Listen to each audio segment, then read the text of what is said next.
Thailand ও কম্বোডিয়ার সীমান্ত অঞ্চল এখন রণক্ষেত্র। একের পর এক হামলা পাল্টা হামলায় দুই দেশের সেনা ও বেসামরিকদের রক্তে রঞ্জিত হয়েছে। সীমান্তে এখন পর্যন্ত প্রাণ হারিয়েছেন অন্তত ৩২ জন, আহত হয়েছেন ১৩০ জনের বেশি।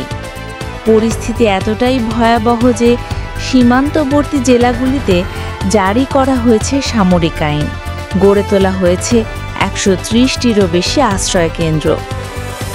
গত বৃহস্পতিবার কম্বোডিয়ার এক বৌদ্ধ মন্দিরে রকেট হামলার মাধ্যমে সংঘাতের সূচনা হয়, যেখানে মন্দিরে আশ্রয় নেওয়া এক বেসামরিক নাগরিক প্রাণ হারান।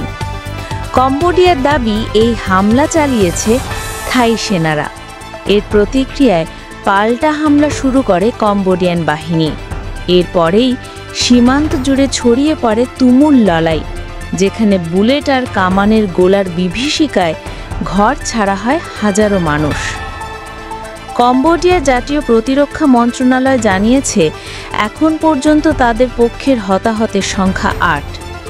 সেনা সদস্য আর বেসামরিক নাগরিক আহত হয়েছেন অন্তত ৭০ জন। দেশটির বিহার অঞ্চল থেকে সরিয়ে নেওয়া হয়েছে ২০,০০০-এর বেশি মানুষ। কম্বোডিয়ান সংবাদ মাধ্যম খমের টাইমস জানিয়েছে, থাই সেনাদের হামলায় খুব ঘরবাড়ি ও নাগরিক অবকাঠামো ধ্বংস হয়ে গেছে।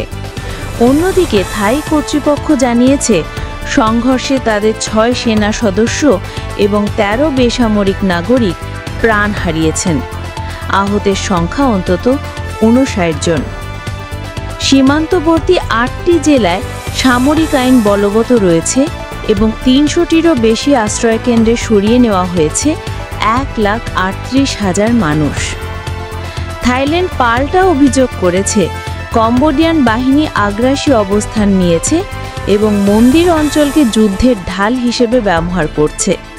এদিকে পরিস্থিতি সামাল দিতে জাতিসংঘ নিরাপত্তা পরিষদ ডেকেছে জরুরি বৈঠক। সেখানে কম্বোডিয়ার দ্রুত যুদ্ধবিরতির দাবি থাকলেও থাইল্যান্ড জানিয়েছে, কম্বোডিয়া যদি কূটনৈতিকভাবে বা তৃতীয় পক্ষের মাধ্যমে আলোচনায় আগ্রহ দেখায় তবে থাইল্যান্ডও প্রস্তুত। তবে দুই পক্ষই কেউই ছাড় দিতে নারাজ।